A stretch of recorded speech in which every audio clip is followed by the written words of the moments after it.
Muy bien, queridos hermanos y amigos, hace un par de domingos terminábamos comentando la historia de un rey y comentábamos los 35 años de su reinado.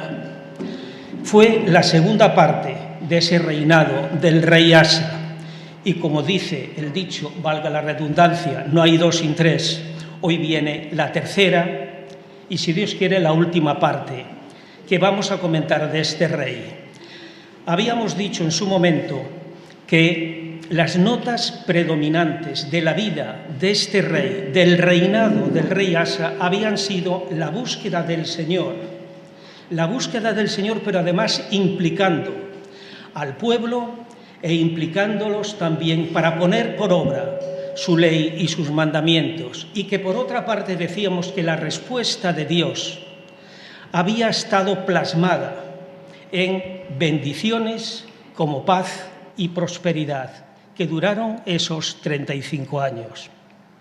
Pues bien, en esta mañana nos vamos a referir a los 6 últimos años de su vida, a los 6 últimos años que coinciden también con su reinado.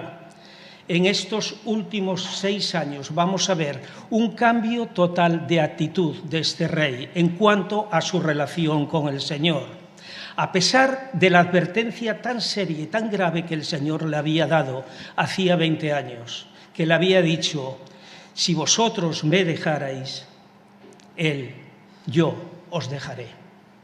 En resumen, lo que podemos decir en cuanto a todo este reinado, que abarca 41 años en la vida de este rey, es que hay un antes y un después en su relación con el Señor. Hay un auge y una caída en su relación con el Señor. Y que esta actitud y que la toma de decisiones del rey tuvieron un gran beneficiado y un gran perjudicado, aparte del rey, como fue el pueblo. Ahora vamos a entrar en ese periodo final de su vida. Nosotros a veces pensamos que conforme avanzamos en edad, y yo soy una prueba de ello, conforme avanzamos en edad, crecemos en experiencia, y eso es normal, pero que también crecemos en sabiduría, en madurez espiritual y en fortalecimiento del Señor. Pero en muchas ocasiones ocurre todo lo contrario. Y esto es algo que vamos a ver en la vida de este rey de Asa.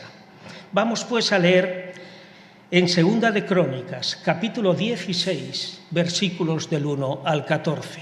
Segunda de Crónicas, capítulo 16, versículos del 1 al 14. En el año 36 del reinado de Asa, subió Baasa, rey de Israel, contra Judá, y fortificó a Ramá para no dejar salir ni entrar a ninguno al rey Asa, rey de Judá.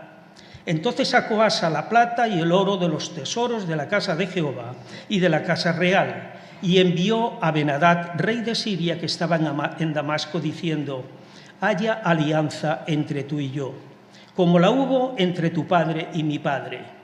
He aquí, yo te he enviado plata y oro para que vengas y deshagas la alianza que tienes con Baasa, rey de Israel, a fin de que se retire de mí. Y consintió Ben-Hadad con el rey Asa, y envió los capitanes de sus ejércitos contra las ciudades de Israel. Y conquistaron Gijón, Dan, Abel-Maín y las ciudades de aprovisionamiento de Neftalí. Oyendo esto, Baasa cesó de edificar a Ramá y abandonó su obra. Entonces el rey Asa tomó a todo Judá y se llevaron de Ramá la piedra y la madera con que Baasa edificaba, y con ellas edificó a Geba y a Mizpa. En aquel tiempo vino el vidente Hanani a Asa, rey de Judá, y le dijo: por cuanto te has apoyado en el rey de Siria y no te apoyaste en Jehová tu Dios, por eso el ejército del rey de Siria ha escapado de tus manos. Los etíopes y los libios no eran un ejército numerosísimo con carros y mucha gente de a caballo. Con todo, porque te apoyaste en Jehová, él los entregó en tus manos. Porque los ojos de Jehová contemplan toda la tierra para mostrar su poder a favor de los que tienen corazón perfecto para con él. Locamente has hecho en esto, porque de aquí en adelante habrá más guerra contra ti.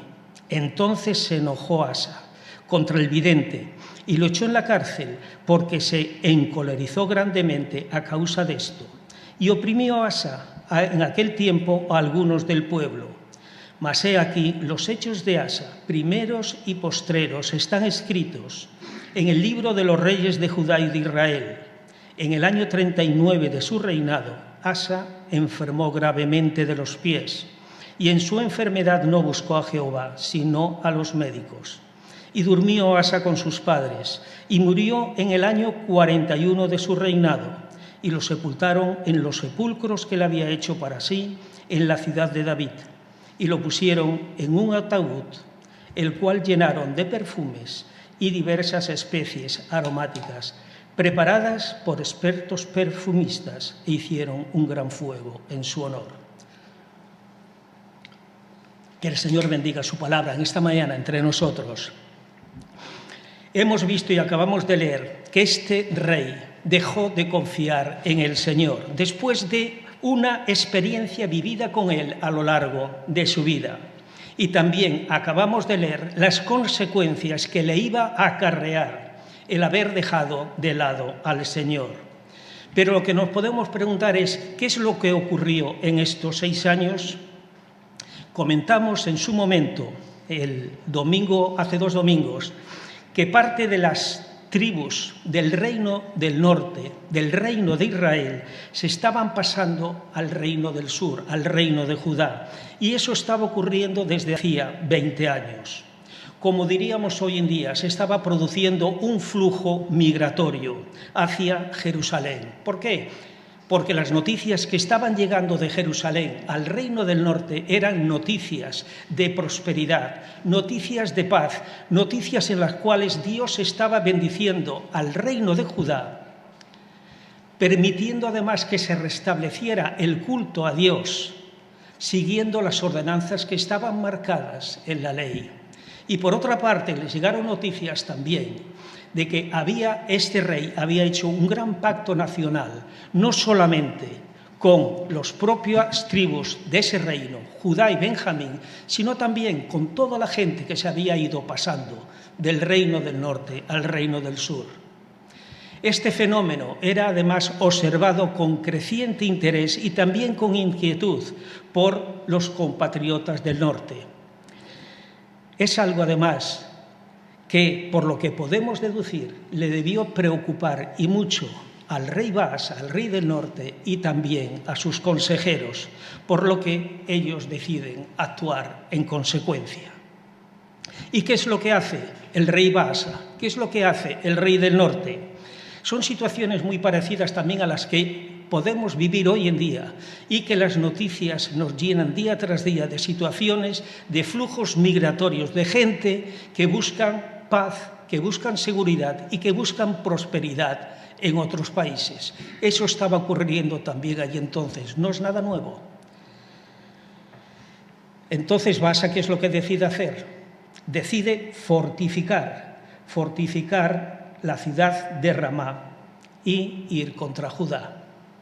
Ramá era una ciudad fronteriza, estaba situada a unos 9 kilómetros al norte de Jerusalén. Y él veía que el poder fortificar Ramá, lo que iba a hacer era impedir ese flujo de gente hacia el reino de Judá. Y posiblemente este rey vería en este flujo, esta salida de gente, este flujo migratorio, más como una amenaza económica para él que como una amenaza militar. Es por ello que decide actuar, porque posiblemente pensaría que hay mucha mano de obra cambiando de reino, que me es necesaria para mí. Por otra parte, da la sensación de que Baasa no actúa de una manera inmediata. Han pasado 20 años, tal como podemos ver en la Escritura. Parece que tarda en actuar, dando la sensación de que él está tranquilo y tampoco está muy preocupado, porque tiene alianzas establecidas con otros reyes. En este caso, él tenía una alianza con el rey Ben-Hadad de Siria, con lo cual Las fronteras del norte y las fronteras del este estaban bien protegidas, estaban resguardadas y, por lo tanto, este rey de Israel, no temería ningún ataque por esa parte del reino. Por lo tanto, visto el flujo migratorio de la gente, ¿qué decide hacer? Yo fortifico Ramá, una ciudad fronteriza, e impido ese flujo de mi gente hacia el reino del sur. Y de caso, pues también puedo hacer alguna incursión contra mis enemigos, que aparte son hermanos míos, los del reino de Judá. Hasta aquí va Asa, pero ¿cómo reacciona el rey Asa? Los nombres casi parecen muy parecidos, Baasa y Asa, así que si me confundo, tranquilos. El rey Asa, ¿cómo reacciona ante esta prueba que tiene delante de sí? Asa recibe la noticia de que un pequeño ejército empieza a bloquear, a cerrar parte de su territorio, con posibilidades de atacarle. Como la situación que se ha generado no es de excesiva envergadura, no es de gran alcance, él decide actuar por su cuenta. Al fin y al cabo, lo que está haciendo el rey del norte es impedir que sea su gente la que venga hacia mí. Entonces él decide actuar. Él lleva tiempo reinando. Hay paz en su territorio. Él además se siente seguro de sí mismo. Son 20 años de paz en los cuales él pensaría, algo tengo que ver yo también con esta paz y prosperidad en mi reino. Por lo tanto, no siente la necesidad de acudir, de buscar al Señor. Asa es astuto y se le ocurre un plan. Y él piensa que la mejor manera de evitar ese bloqueo, esa posible amenaza que tiene con el rey del norte, es buscar una alianza con el rey de Siria. Una alianza con el rey que está teniendo una alianza también con el rey del norte y romper esa alianza. Y termina aliándose con él. ¿Pero a costa de qué? A costa de pagar un precio. Toda alianza conlleva un precio. Una alianza no deja de ser un contrato en que ambas partes se ponen de acuerdo y una tiene que dar algo y la otra también. A Asa le ocurre lo mismo. Pues bien, una vez establecida esa alianza, el rey de Siria, tal como había previsto y como había planeado y planificado el rey Asa, decide hostigar, atacar esas ciudades fronterizas que tiene el rey Baasa y las cuales hemos nombrado. Por lo que Baasa, cuando oye que esas ciudades del este de Israel están siendo atacadas porque están desguarnecidas, decide abandonar la ciudad que está fortificando, Ramá, y volver para proteger a sus ciudadanos y proteger sus fronteras. El plan de Asa, humanamente hablando, es un plan que superó con creces las expectativas iniciales que este rey seguramente había tenido. ¿Por qué? Porque además, sin desgaste alguno de sus tropas, sin gasto ninguno aparente y sin esfuerzo de su gente, él además se encuentra recuperando el material de obra que había llevado el rey del norte para fortificar, es decir, la madera y la piedra, y él las coge y las reutiliza para fortificar dos ciudades suyas, dos ciudades fronterizas, Geba y Mizpa. Con esta excelente maniobra estratégica de Asa, que es excelente, él seguramente esperaría recibir el reconocimiento, el aplauso de su gente, de sus consejeros, de sus príncipes, la felicitación además de todo el pueblo. ¿Por qué? Por varias razones. No habían necesitado entrar en batalla. No había habido derramamiento de sangre de su pueblo, de su gente. Además, se habían hecho con un gran botín que lo habían podido reutilizar en beneficio propio. Y además tenían una alianza con un rey que les garantizaba una paz duradera, una paz segura. Hasta aquí lo que hemos leído, que prácticamente todo es histórico, es real, hasta aquí todo parece perfecto. en cómo se han ido desarrollando los acontecimientos. Pero hemos leído antes que Asa tuvo que pagar un precio, y lo hemos comentado, un precio que además fue muy elevado. En primer lugar, él tuvo que echar mano de los tesoros del templo de Dios. Él tuvo que echar mano de los objetos consagrados al culto de Dios. Él tuvo que echar mano también de los tesoros que él tenía en la corte real. Y en segundo lugar, ¿a qué le obligaba esa alianza?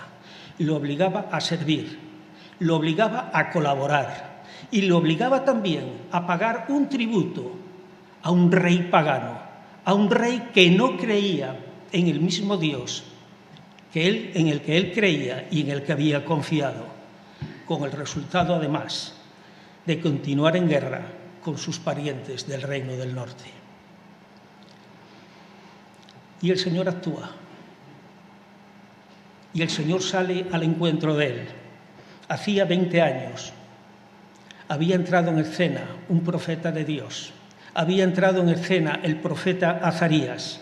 ¿Para qué? Para alabar su conducta por la búsqueda y su confianza en el Señor. Aparte de la advertencia que hemos comentado que le había dado, había sido para alabarle por haber confiado en él. Ahora ocurre todo lo contrario. Quien sale al paso, quien sale al encuentro del rey Asa es Hanani, un vidente, un profeta de Dios. ¿Pero para qué? Para reprocharle, para reprenderle por su conducta, por haber dejado de confiar y buscar al Señor, aunque aparentemente la prueba que tenía delante no fuese de tanta envergadura. El rey Asa, que esperaba la felicitación de todos, incluida, me atrevo a decir, la felicitación del Señor, se encuentra ahora además con algo totalmente inesperado y que va a estropearle ese día de gloria particular de que él presumía con lo bien que había hecho las cosas.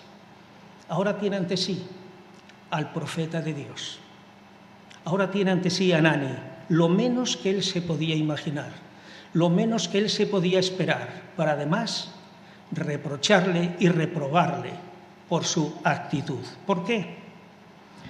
Por haber confiado en sus métodos, por haber confiado en su saber hacer, por haber buscado y establecido alianzas con reyes incrédulos, con gente de otro país que no adoraban ni creían en el mismo Dios, por no haberse apoyado en el Señor, por no haber buscado su voluntad. Y la consecuencia, el Señor lo dice con una palabra: locamente. Locamente has hecho con esto, Asa. Neciamente te has comportado, que no te acuerdas de lo que hice por ti y de lo que tú me dijiste cuando clamabas a mí. Mira las consecuencias. El ejército del rey de Siria ha escapado de tus manos y por otra parte habrá más guerra contra ti. Durante la reprensión, Hanani, el vidente de Dios, el mensajero de Dios, le recuerda, le lleva a la memoria lo que el Señor había hecho con él hacía ya 20 años, cómo él había salido de una situación mucho más compleja, mucho más complicada. Tenía delante de sí a 1 millón de hombres armados, un ejército formado, aquí leemos, de etíopes y libios, que querían arrasar Jerusalén. Y cómo tú te pusiste en las manos del Señor, confiaste en Él, y el Señor contestó tu oración, de tal manera que tú no hiciste nada, lo hizo todo el Señor. Por eso todavía eres más culpable y digno de reprensión. Por otra parte, le viene a decir que por tu falta de fe, por tu desconfianza en el Señor, por tu desobediencia a Dios, has perdido una ocasión única en la que iba a ser posible que tu reino viva en paz, ya que además habrías conseguido la victoria sobre la alianza de esos dos reyes, el rey Baasa y el rey Ben-Hadad. En cambio, ¿qué has hecho? ¿Qué has hecho, Asa? has estimulado la avaricia del rey de Siria, que si puede te va a apretar las tuercas más. Has elevado el odio del rey del norte, del rey de Israel, de Baasa, contra los tuyos, contra tu pueblo. Esta es la situación que has generado, Asa, por esa decisión que para ti aparentemente era tan buena, pero era errónea. Pero lo que nos podemos preguntar es, ¿cómo llega Asa a esa situación de no sentir la necesidad de acudir al Señor? ¿Se produce esto de un día para otro? En algunas ocasiones sí, pero normalmente suele llevar cierto tiempo el llegar a esa situación de dejar de lado al Señor. Habían pasado 20 años. 20 años de paz y prosperidad desde la guerra que había tenido con los etíopes. Asa debió dejar de sentir en algún momento de su vida esa necesidad de búsqueda continua del Señor, esa necesidad de clamar continuamente a su Dios. No se nos explica el porqué, no lo vemos, pero podría intuirse. Quizás después de tanto tiempo de paz, de tanto tiempo de relajación, había llegado a una situación en la que él creía que podía bastarse por sí mismo. La situación no era tan grave, no era de tanta envergadura. Al fin y al cabo, el rey del norte estaba fortificando una ciudad para impedir ese flujo de gente hacia mi reino, con la posibilidad de atacar en algún día. Pues entonces, siendo esta situación no tan grave, la puedo resolver por mí mismo. No obstante, lo que vemos, lo que hemos leído, es que la reacción del rey Asa a la palabra de Dios por medio de su mensajero, él respondió de una forma totalmente airada, fuera de lugar y además de una manera muy agresiva. Las palabras del profeta de Dios debieron tocarle en lo más íntimo, en lo más profundo de su corazón. Fueron palabras punzantes, porque es Dios quien le está hablando a través de su mensajero. Y es Dios quien además le hace ver las consecuencias de tomar esa decisión errónea, esa decisión equivocada. Asa debió sentir su amor propio tocado, debió sentir su orgullo herido, y en un arrebato de ira y de resentimiento profundo, ¿qué es lo que hace? Envía a la cárcel al mensajero de Dios. ¿Por qué? El mensaje no le gusta. No le gusta lo que está oyendo después de lo que él estaba esperando recibir. Da la sensación de que él está enrabiado, que se da cuenta de que la decisión que ha tomado es equivocada y que las consecuencias las está viendo venir. Puede ser. Esto nos pasa a nosotros en muchas ocasiones. Cuando nos equivocamos en decisiones determinadas, cuando nuestros familiares más allegados, esposa, esposo, padre, madre, hermanos, nos dan algún consejo o nos hacen alguna reflexión acerca de nuestras decisiones y no las admitimos, actuamos airadamente, sin reflexionar en el mensaje que nos están trayendo. En este caso, Asa la emprende contra el mensajero. Da la sensación de que no se para a reflexionar sobre el mensaje que Dios le está mandando. La emprende contra el mensajero por no querer reconocer su pecado de dejar de lado a Dios, por haberse además puesto su confianza en sí mismo, por haber confiado además en otros seres humanos en lugar de haber confiado en Dios. La reacción de Asa que vemos aquí es totalmente diferente a la de su tatarabuelo, el rey David. Y eso que, según nuestro punto de vista, o mi punto de vista particular, y humanamente hablando, da la sensación que los pecados que cometió el rey David fueron de una naturaleza mucho más grave que los que hizo Asa. Él mintió, cometió adulterio, cometió asesinato, hizo un censo que le estaba prohibido realizar, etcétera, etcétera. Pero cuando le reprende el Señor por medio de sus profetas o inclusive por medio de algún consejero o algún príncipe, David se desmorona, se humilla ante el Señor y le pide perdón. Asa no hace nada de esto y así le irá hasta el final de su vida.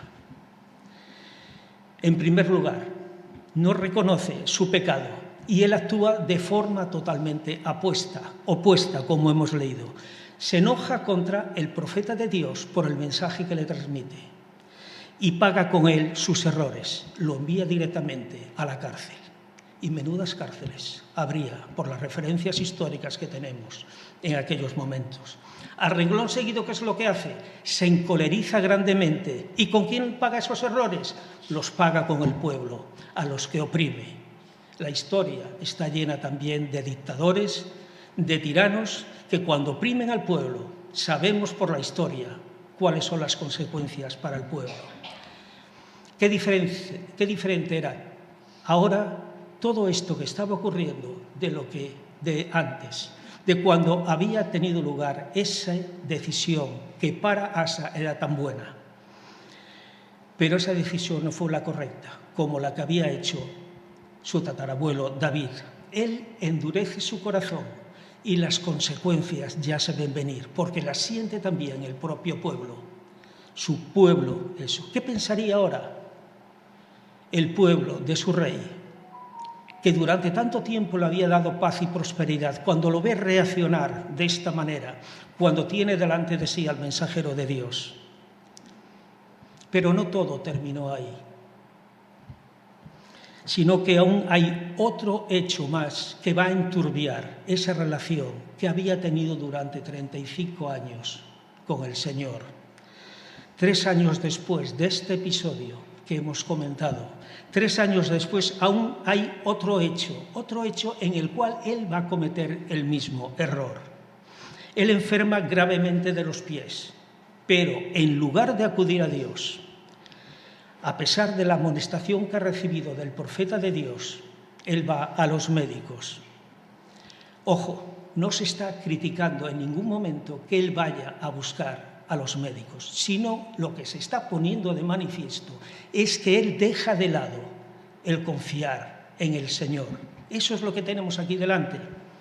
La cruda realidad es que cuando gradualmente vamos dejando de lado al Señor, vamos dejando de lado el confiar en el Señor, más cuesta recomponer esa relación que teníamos con nuestro Señor. Se desconoce si Asa, al final de sus días, antes de morir, recompuso su relación con el Señor. Todos los creyentes tenemos altibajos en nuestra vida y como hemos visto la historia de Asa, este rey no fue una excepción. Por eso el Señor pone delante de nosotros esta historia de este rey, esta historia real de hace 3000 años, que se dice pronto, pero pone delante de nosotros esta historia para que aprendamos y tomemos nota de los errores, de los aciertos de este rey y para que nos estimulen y nos animen para seguir buscando al Señor de una forma continuada, de corazón íntegro, buscando continuamente al Señor. Como resumen podemos decir que estos 6 últimos años de la vida de este rey, que ha dejado de lado al Señor, se han caracterizado por, como hemos dicho, él se cree autosuficiente, no necesita al Señor. Él puede resolver sus dudas, sus problemas, sus preocupaciones, las puede resolver por sí mismo. Recurre además a alianzas externas, a alianzas con incrédulos, de las cuales bastantes siglos después nos tiene que advertir también a nosotros el apóstol Pablo. No reconoce él además su error. Su orgullo y su soberbia hacen que actúe de una forma totalmente desproporcionada y envía a la cárcel al mensajero de Dios. Normalmente decimos que a veces la pagamos con el mensajero, cuando él no tiene culpa. Él lo que está haciendo es transmitir un mensaje, y ese mensaje es un mensaje de Dios, como Asa sabe que viene de Dios el mensaje. Además, dar rienda suelta a su ira. ¿Cómo? Como hemos dicho, oprimiendo al pueblo, algo que nunca había hecho hasta entonces. Es el Señor quien manifiesta su fidelidad ante el rey Asa, enviándole además unas promesas. En primer lugar, hacía 20 años, por medio de Azarías: si me buscas, me vas a encontrar. Si me buscas, me encuentras. Y en segundo lugar, a Hanani, el vidente Dios, un versículo precioso que hemos leído, un versículo que de por sí ya daría también para una meditación. Los ojos del Señor contemplan toda la tierra. ¿Para qué? Para mostrar su poder a favor de los que tienen un corazón perfecto para Él. Para mostrar su favor a aquellos que tienen un corazón íntegro para con Él, aquellos que le buscan de corazón, como había hecho Asa durante 35 años. ¿Qué nos tiene que decir a nosotros, ya para ir concluyendo, en este tiempo?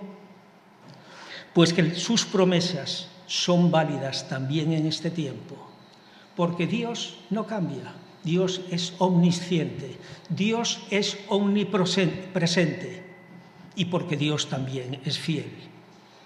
Y que las consecuencias de obedecer sus promesas son que, tal como hemos venido comentando, que si le buscamos, le encontramos, y que Él además mostrará su favor, su poder para con los que le buscan de todo corazón.